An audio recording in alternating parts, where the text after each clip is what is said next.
अब ये जो अमेंडमेंट्स है, जो चेंज है, वो कब किए गए? तो फर्स्ट जो अमेंडमेंट था वो किया गया था 1974 में, सेकंड भी 1974 में, थर्ड 1975 में। यहाँ तक जब आप गिनेंगे तो ये अराउंड अबाउट 26 अमेंडमेंट्स बनेंगे। तो ईयर्स आप देख लें कि कौन से ईयर में अमेंडमेंट हुआ है। अब अगर आप इसको थोड़ा सा स्पेसिफाई करना चाहते हैं, अस्सलाम वालेकुम, hope so all of you will be doing right.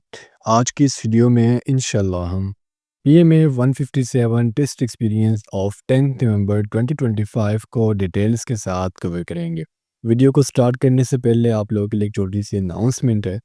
अगर आप लोग पीएमए 157 की फुल प्रिपरेशन करना चाहते हैं तो आप मेरे व्हाट्सएप नंबर 0325564149 पर कॉन्टेक्ट कर सकते हैं। अब आइए अपने एक्सपीरियंस को स्टार्ट करते हैं। सबने फर्स्ट एमसीक्यूज को देखिएगा।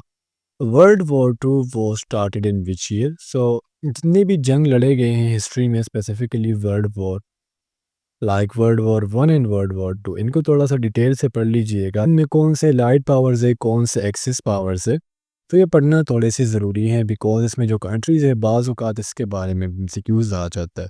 तो यहाँ पर अगर हम वर्ल्ड वॉर टू की बात करें तो ये स्टार्ट किया गया था 1 सितंबर 1939 को।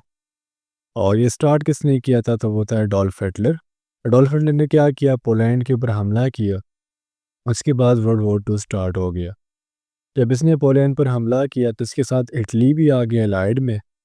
और इन लोगों ने सोचा कि हम पूरे वर्ल्ड के ऊपर हुकूमत कराएंगे, और इधर उधर जो है वो इन लोगों ने हमले करना स्टार्ट कर दिए, जिसकी वजह से ये जो जंग था, एक इन दो कंट्रीज़ के दरमियान जो जंग था, ये पूरी दुनिया में फैल गया था। So world war two start हुआ था 1 सितंबर 1939 को, और ये ख़त्म हुआ है 2 सितंबर 1945 को। अब यहाँ पर जो जापान था, जापान भी चूंकि जर्मनी के साथ था, एडोल्फ हिटलर कहाँ का था? वो जर्मनी का था। सो जापान ने भी क्या किया था? हिटलर का साथ दिया था।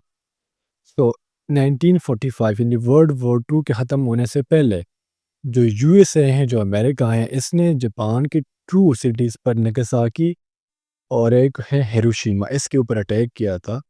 और अभी तक उस एटॉमिक बॉम्ब के जापान की इन दो सिटीज़ के ऊपर इतना असर है कि अभी तक जब उस वहाँ पर बच्चे पैदा होते हैं तो दे आर, आप कह सकते हैं, पैरालाइज्ड होते हैं। किसी के आँख नहीं होती, किसी के कान नहीं होते। मे बी अभी ये हालात थोड़े से ठीक हुए हों, लेकिन पहले ऐसा था।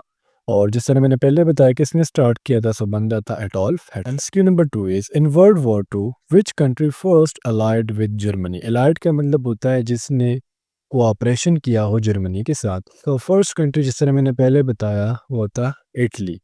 अभी जो वर्ल्ड वॉर टू था ये स्टार्ट कैसे हुआ? तो मैंने आपको बता दिया था कि जर्मनी ने जो एडोल्फ हिटलर है इसने हमला कर दिया था किस पर?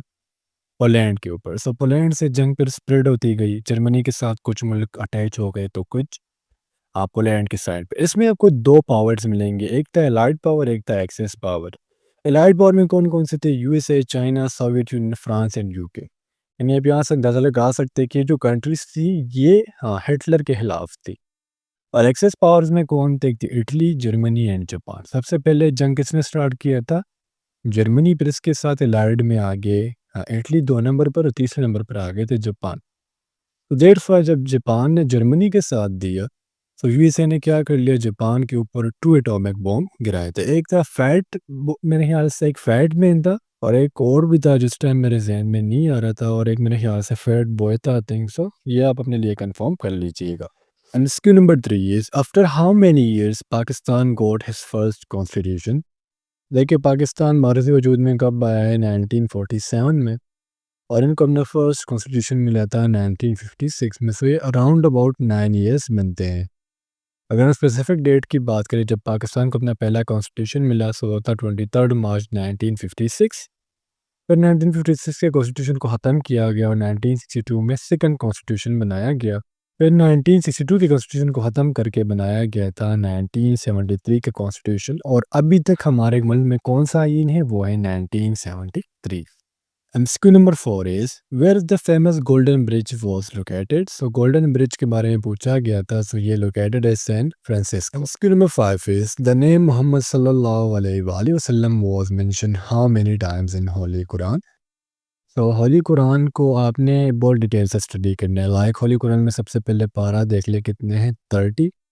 फिर नीचे कैटेगरीज में आएंगे, सूरा है 114, सजदे है 14, रुकू है 540, मंजिल कितने हैं, जो स्टेजेस है वो 7 है। अगर हम कुरान मजीद में नबी सल्लल्लाहु अलैहि वसल्लम को जो नाम था मोहम्मद, यानी कैसे मेंशन किया होगा, मोहम्मद से कितनी दफ़ा मेंशन किया गया है, सो वो है 4 times. And skill number 6 is if yesterday was Monday the day after tomorrow will be. So मेरे ख्याल से जो एमसीक्यूज था ये 7 नवंबर के एक्सपीरियंस में भी रिपीट हुआ था। अगर यस्टरडे मंडे है, ठीक है, यस्टरडे का मतलब होता है गुजरा हुआ दिन, तो टुडे हमारा हो जाएगा ट्यूसडे, टुमारो हमारा हो जाएगा Wednesday, and the day after tomorrow will be Thursday. So यहाँ पर इसका करेक्ट ऑप्शन शायद नहीं दिया गया।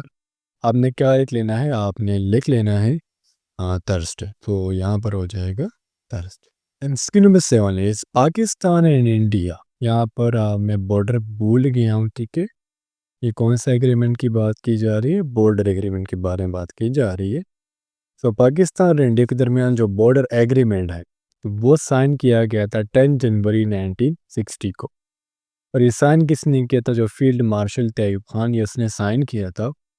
उस टाइम पर देखिए पाकिस्तान की तरफ से कौन थे, अयूब खान, और इंडिया की तरफ से जो इनके प्रेसिडेंट थे वो थे जवाहरलाल नेहरू। यानी ये जो एग्रीमेंट था बॉर्डर का, ये साइन हुआ था अयूब खान और जवाहरलाल नेहरू के दरमियान। इस तरीके से अगर हम पाकिस्तान और चाइना के दरमियान बॉर्डर एग्रीमेंट की बात करें, तो 2 मार्च 1963 को जो है वो साइन किया गया। Question number 8 is first mosque built on earth. तो ज़मीन पर जो फर्स्ट मॉस्क है जो बनाया गया है वो है मस्जिद अल कुबा, जिसे मस्जिद अल हरम भी कहते हैं। And question number 9 is deficiency of vitamin के कॉजेज। सो विटामिन के is very essential vitamin for blood clotting. अगर हमारी बॉडी के किसी पार्ट पर कट लग जाए, अब इससे खून मुसलसल बहेगा।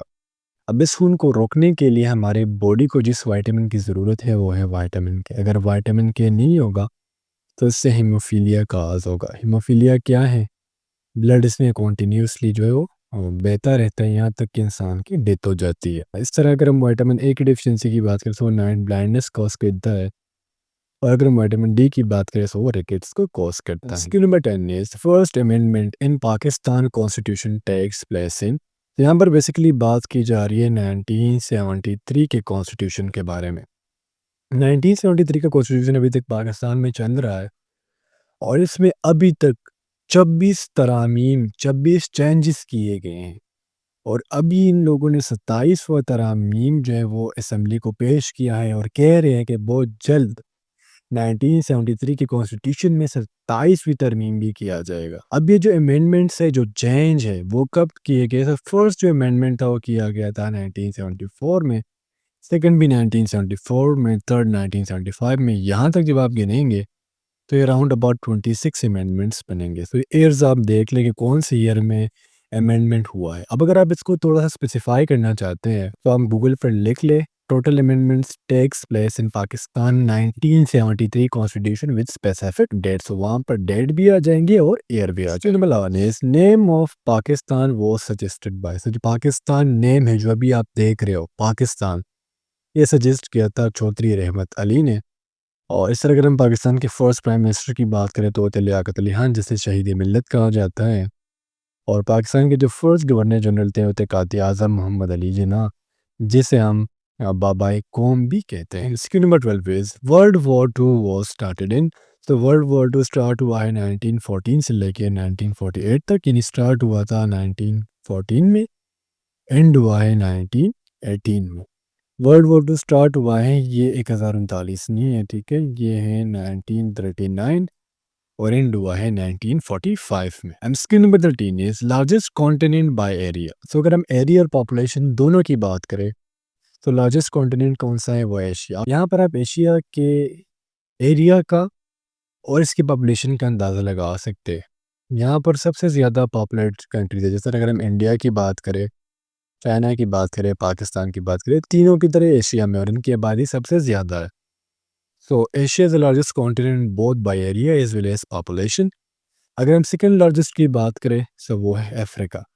अगर आपसे एशिया में टोटल कंट्रीज के बारे में पूछ लिया जाए तो वो है 14। Skill number 14 is currency of Japan. So Japan की जो करेंसी है वो है यिन। अगर हम चाइना की बात करें तो है रिनमिनबी या फिर ये से युआन भी कहा जाता है। सऊदी अरेबिया की बात करें तो वो है रियाल, यूएसए की बात करें तो वो है dollar. 15 is objective resolution was presented by.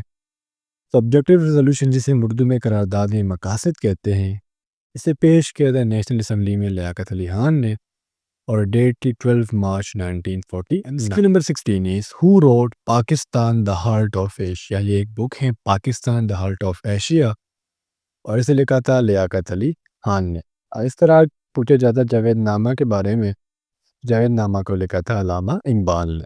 तो स्टूडेंट्स ये था आप लोगों का आज का एक्सपीरियंस। उम्मीद करता हूँ आपको तमाम एमसीक्यूज क्लियर हुए होंगे। इंशाल्लाह नेक्स्ट वीडियो में मिलते हैं। अल्लाह हाफिज़।